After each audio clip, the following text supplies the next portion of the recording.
Hello everyone, welcome to ChamiViews. This is our first video of our Golang series. In the previous video, we have discussed about the rate limiting, right? In that video, we have learned the very basic things regarding the rate limiting, right?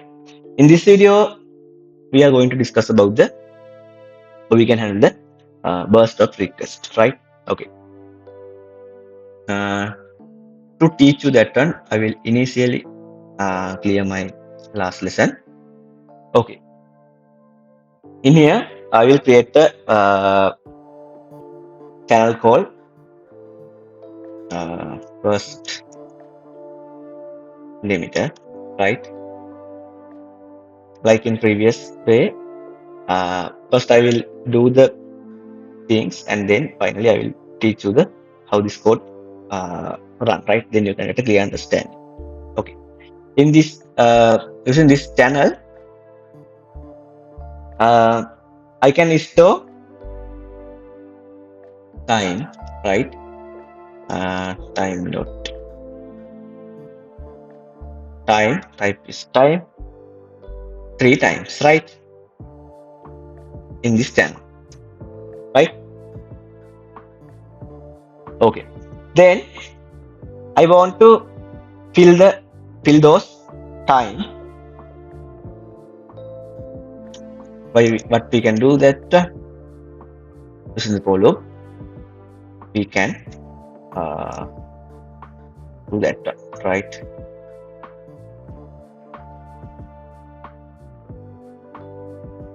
Burst limiter time dot now, right? Using the for loop, I will push those current time to this burst limit. Okay, hope you got that time. Okay, and then using the go routine, right? Go routine, I will try to push current time in every 200 milliseconds. How we can do that? Using the ticker, right? We already have those discussed those things, right? Time tick, right? That will fire in every 200 milliseconds, right? Time dot millisecond. Okay, and then we want to use range keyword, and then I will try to push those time to the burst limiter in a separate go thread, right?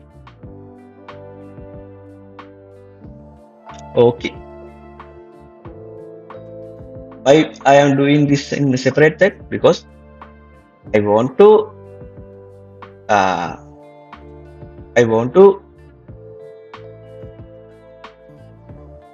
do not block my main thread, right? I want to run these things in a separate thread. That's why I run this one in a separate thread, because I do not want to block my main thread, right? Because I have to do something else from my main thread, right? Okay. Then to demo the 5 more requests, I will create a channel called burst request, right? Using the make keyword, I can create it, right? Okay, like in this way. And then using the for loop, I1 less than or equal 5, I plus plus. Okay. Then I can fill the request using this for loop, like in this way. Hope you got a clear understanding of these things, right? Okay. Then I will close that channel because I have adding those requests to the channel. Okay.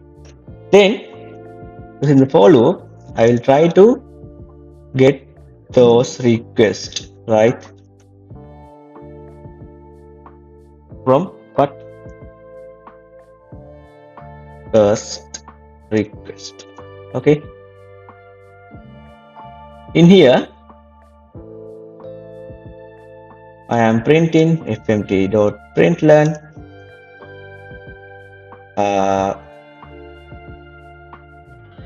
request, right? What is the request? Request like in this way, and then I want to print the type. Twice.